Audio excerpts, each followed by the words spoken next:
अस्सलाम अलैकुम नाज़रीन इकराम, आज का हमारा उन्वान ख़ास है कि वो कौन लोग होंगे कि जिन्हें अल्लाह अज़्ज़ा वजल जानवर की शक्ल में उठाएगा और किस बिना पर वो जानवरों की शक्ल में उठाए जाएंगे। और आज की इस वीडियो में हम इस बात का भी जिक्र करेंगे कि हमें कैसे मालूम हो कि अल्लाह अज़्ज़ा वजल हमसे राज़ी है या नाराज़ है। तो साथ में आपसे मोहब्बताना गुजारिश ये है कि वीडियो अच्छी लगे तो लाइक करें, शेयर करें और चैनल को सब्सक्राइब ज़रूर करें, क्योंकि इस चैनल पर आप औलिया अल्लाह, सूफीज़म, तसव्वुफ़ से जुड़ी दिलचस्प और अहम मालूमात हासिल कर सकते हैं। तो चलिए सिलसिला शुरू करते हैं बिना देर किए।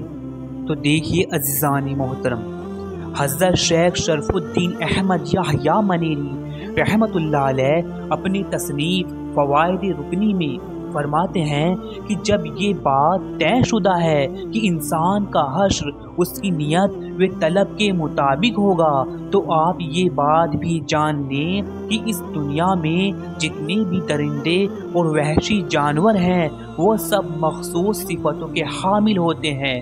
और ये सिफ़त इंसानों में भी पाई जाती है कि इंसान के अंदर दुनिया में जिस सिफ़त का ज़्यादा गलबा होगा तो उसी सिफ़त का उस पे हुक्म आयद होगा, यानी उसी शक्ल में उसका हश्र होगा। जी हाँ नाज़रीन इकराम, अगर किसी शख्स पर गुस्से की सिफत गालिब है तो कुत्ते की शक्ल में उसका हश्र होगा। अगर किसी पर चापलूसी की सिफत गालिब है तो लोमड़ी की शक्ल में उसका हश्र होगा। अगर किसी पर शहवत की सिफत गालिब है तो खिंजीर की शक्ल में उसका हश्र होगा। लिहाजा इंसान पर जिस सिफत का ज़्यादा गलबा होगा उसका हश्र उसी की शक्ल में होगा।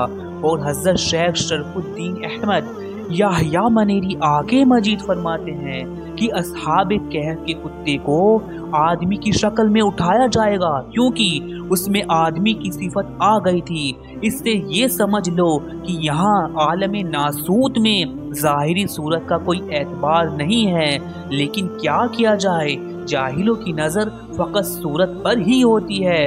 और आप आगे मजीद फरमाते हैं कि बहुत सारे इंसानों को आप देख रहे हैं कि वो इंसानों की शक्ल में हैं, लेकिन क़यामत के दिन वो दरिंदों व वहशी जानवरों की शक्ल में उठाए जाएंगे। और बहुत से ऐसे दरिंदे व जानवर हैं जो आदमी की शक्ल में उठाए जाएंगे। अज़ीज़ानी मोहतरम, अब बात करते हैं कि इंसान को कैसे मालूम हो कि कल बरोज़े क़यामत उसका हश्र किस शक्ल में होगा। तो ये जानने के लिए इंसान को चाहिए कि वो आज ही अपना जायज़ा ले, आज ही खुद का मुहासबा करे कि वो देखे कि उसके अंदर किस सिफत का ज़्यादा गलबा है, कौन सी सिफत उस पर ज़्यादा गालिब है। कल बरोज़े क़यामत उसका हश्र उसी सिफत के मुताबिक होगा। और इसी तरह अगर कोई इंसान मालूम करना चाहता है कि अल्लाह अज़्ज़ा वजल उससे नाराज़ है या खुश है, तो उसे अपने अमल का एहतसाब करना चाहिए। उसे देखना चाहिए कि अगर उसकी ज़िंदगी अल्लाह अज़्ज़ा वजल की ताअतदारी में ज़्यादा गुजर रही है तो अल्लाह अज़्ज़ा वजल की खुशनुदी उसके साथ है, और अगर उसकी ज़िंदगी अल्लाह अज़्ज़ा वजल की नाफरमानी में गुजर रही है तो अल्लाह अज़्ज़ा वजल की नाराज़गी उसके साथ है।